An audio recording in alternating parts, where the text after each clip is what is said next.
Alright, so when you want to start a new project in Portal, just click on Create New Project, name it what you like, and click on Create. I'm going to open one that we've already got. So open new project, Project 1.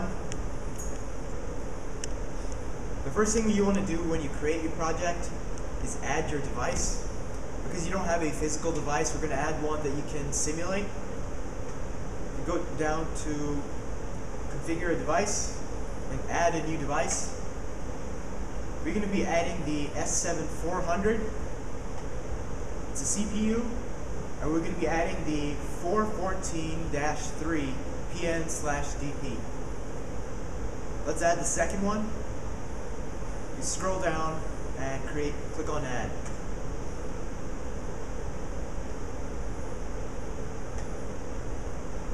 This is going to bring up the device configuration view.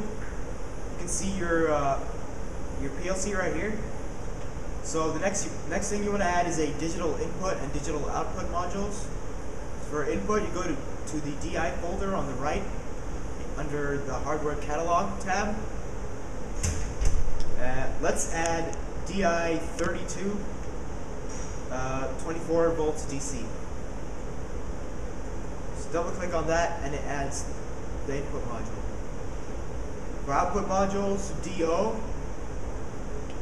another 32, and double click on the second one, it adds digital outputs.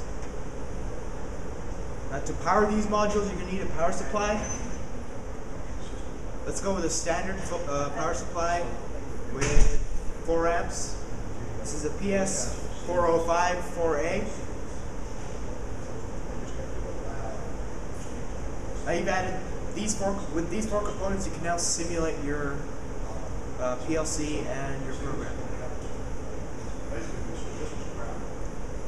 When you want to start programming, on the left-hand side in the project tree window, you're going to open up the PLC folder and go to Program Blocks. Double-click Main OB1. Here's where you can simulate your program. Let's just create a small test case. So I'm going to add a normally open contact and an output coil. A normally open contact is going to have I0.0 as the address, and the output coil is going to be Q0.0. Now let's simulate this program and test it.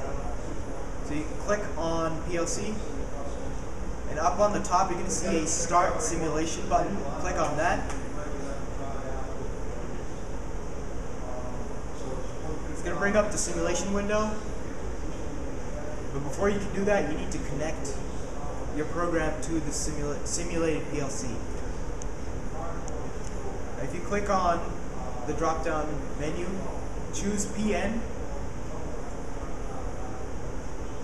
and you will see a PLC Sim under device type. That's your simulation. Choose that and then click on Load. You're going to compile and then load your program into the PLC. So bring that up. First, you're going to have to click on Run. If you click on Run P, it's a run program. This way you can update your PLC without having to stop it in between. So I recommend doing that. So to test this, let's monitor our code. You just click on the goggles on the top right with the play button. Now you should see your bar at the top go orange, and you'll be able to see the green power line in your code. So to test this, when I click on 0.0, we know it's 0.0 because IB0 is your input byte 0, and the bit is 0 right here. When I click on this, power is going to flow through the coil, or through the branch, to your output coil, and so output 0.0 should automatically turn on. There we go, we see it turns on, so we know our simulation and our configuration works. that was adding your device and simulating the PLC.